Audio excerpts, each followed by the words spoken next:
Yes, reka ngusuhuze kandi nkwifurize kugira ibihe byiza wowe ukunda amakuru n'ibiganiro bitambuka hano kuri Iris Rwanda TV. Twizere ko umeze neza. Niba utameze neza kandi wihangane, muri ubu buzima niko bigenda.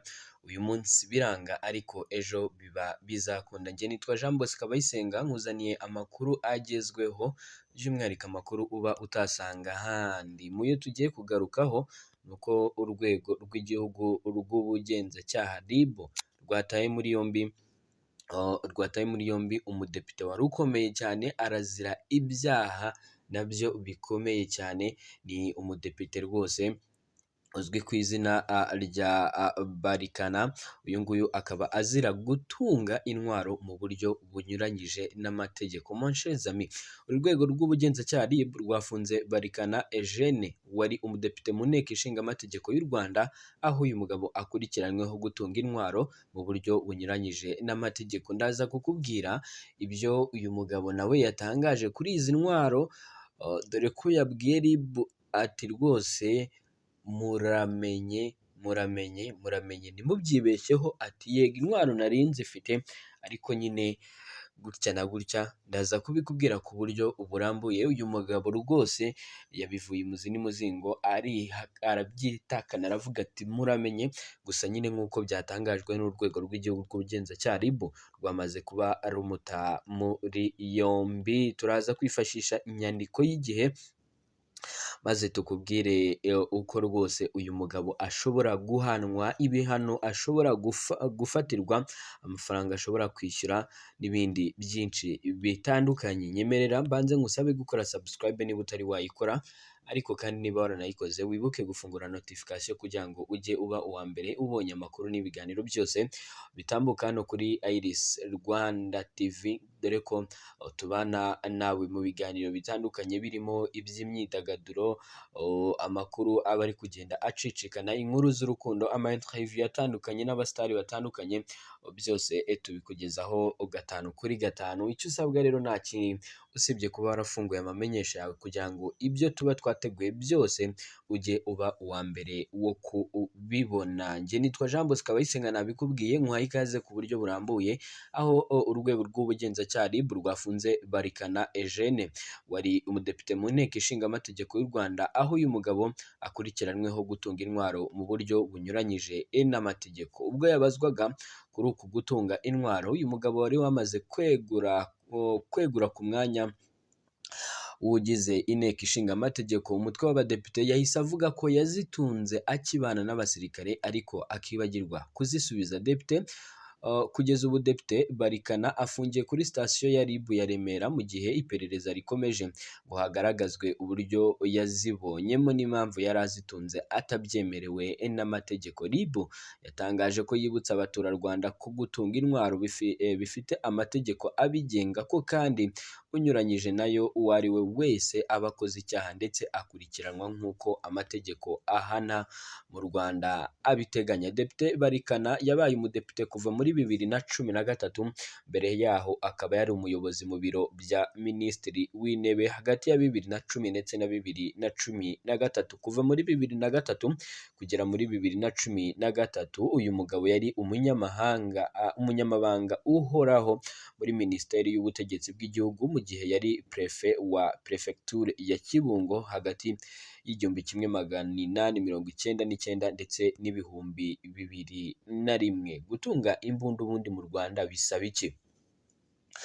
Mu mwaka w'ibihumbi 2018 u Rwanda rwavuguruye itegeko ryerekeye intwaro ryo muri 2009 kuko rwashakaga gusubizamo ibyaha n'ibihano byari byaravanyweho muri 2012 bigashyirwa mu gitabo cy'amategeko ahana ndetse no kubahiriza ibiteganywa n'itegeko nshinga. Polisi y'igihugu yatangarije ikinyamakuru Igihe ko kuva muri 2018 kugera muri 2022 mu Rwanda nta musivili wari wagasaba gutunga imbunda ngo ayibone, kuko hari amategeko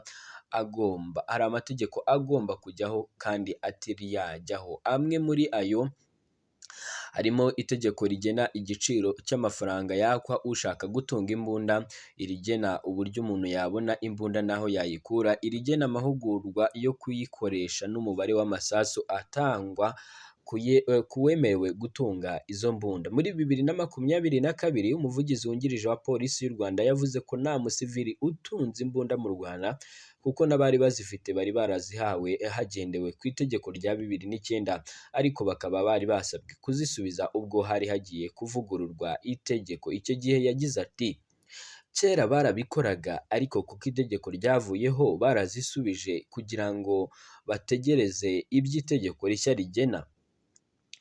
Ubwo havugururwaga itegeko wari Minisitiri w'Ubutabera Johnson Businge yavuze ko ibisabwa umuntu ngo abe yatunga imbunda cyangwa acuruza intwaro mu Rwanda ari ibintu byinshi cyane bitoroshye kugira ngo umuntu abyuzuze. Icyo gihe yagize ati njye ndakeka ko ni hafi ya impossible cyangwa se nyine ni nk'aho bidashoboka kugira ngo ucuruze, kugira ngo umurike aho ushaka gucururiza.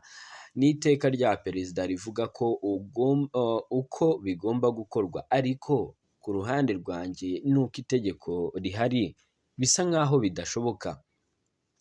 Ese ubundi umuntu agomba kuba yujuje iki agahabwa uruhushya rwo gutunga imbunda no kugendana imbunda hano mu Rwanda?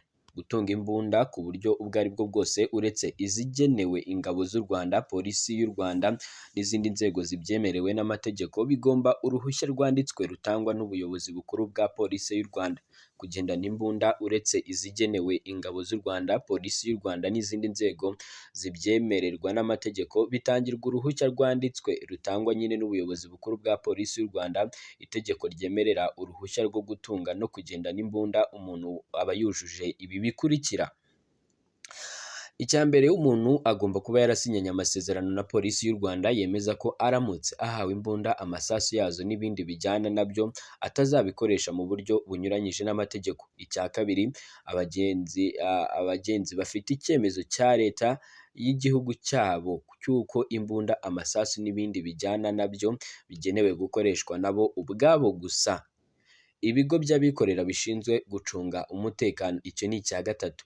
Ibisabwa kugira ngo umuntu yemererwe gutunga no kugendana imbunda, agomba kwandikira ubuyobozi bwa polisi y'u Rwanda nyine, ndetse agomba kuba ari inyangamugayo, kuba afite nibura imyaka 21 y'amavuko, kuba afite icyemezo cya muganga wemewe na leta cy'uko atarwara indwara zo mu mutwe. Hari kandi kuba afite icyemezo cy'uko azi gukoresha imbunda gitangwa na polisi y'u Rwanda, kuba atarakatiwe burundu igihano cy'igifungo kingana cyangwa kirengeje amezi 6, kugaragaza icyemezo cyo gutunga no kugendana imbunda cyemewe n'amategeko ku munyamahanga wagihawe. Icyakora ubuyobozi bwa polisi y'u Rwanda bushobora gutanga uruhushya rwo gutunga cyangwa kugendana imbunda. Umuntu wujuje ibisabwa n'iri tegeko yemerewe gutunga imbunda imwe igenewe guhiga, siporo cyangwa kwitabara. Icyakora ubifitiye uruhushya rutangwa n'ubuyobozi bwa polisi y'u Rwanda ashobora gutunga imbunda irenze imwe. Iri tegeko risobanura ko gutunga imbunda ku buryo ubwo ari bwo bwose uretse izigenewe ingabo z'u Rwanda n'izindi nzego zibyemerewe rwose, ibi ngibi bigomba kuba baranyuze mu mucyo. Dore ibyaha n'ibihano. Ni ukuvuga ngo nyuma y'uko bakubonanye izo mbunda, nyuma y'uko ukoze nyine ibinyuranyije n'iryo tegeko tuvuze haruguru, dore ibyaha n'ibihano. Umuntu wese utunze imbunda yo kwitabara akayirasisha agomba guhita abimenyesha mu nyandiko ibiro bya polisi y'u Rwanda bimwegereye, kopi yayo ikagenerwa ubuyobozi bwa polisi y'u Rwanda.